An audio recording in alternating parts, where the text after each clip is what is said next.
American Resources Corporation, it's a big coal mining company, warning that AOC's Green New Deal would have a devastating impact on the coal industry. Joining me now, Mark Jensen. He is CEO of American Resources Corporation. Mark, all right, so when you say it's a major impact, like how would it hurt your industry?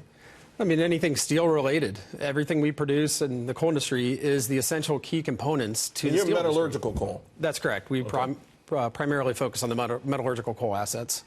So now, is it the part where, because I know in New York City, Mayor de Blasio is putting out plans or talking openly about limiting the height of buildings, the structure of buildings. I mean, it's sort of worrisome in so many different ways, but that directly impacts your business. It would. I think in the reality of it is it won't happen because at the end of the day, our economy is built around infrastructure. It's built around buildings. It's about growth. And without that, we would be in a tough spot as a country.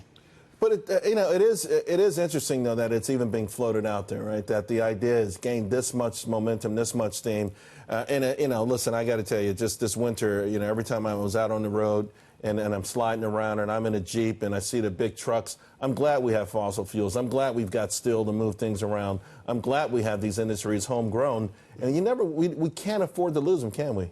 We can't. The United States produces the highest quality of metallurgical coal in the world.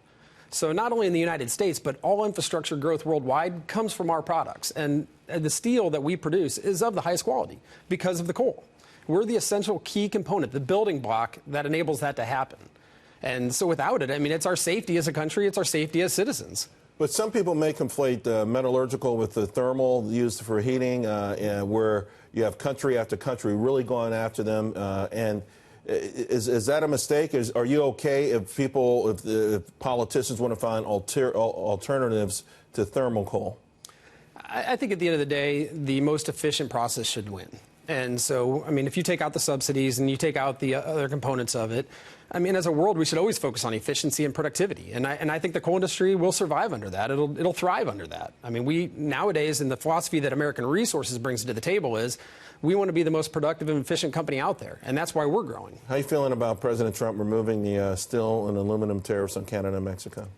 I think President Trump believes in American exceptionalism, as do we as a company. And at the end of the day, he's looking at what makes the United States economy the strongest. He doesn't believe in adequate. He believes in great. And that's what's going to make our country, and our country survive. Right now? We're doing great. We're rapidly growing. We're going to continue to rapidly grow. We think within the next 5 years, we're going to be one of the largest players in our space. Mark, thank you very much. Appreciate it. Thank you. I appreciate your time.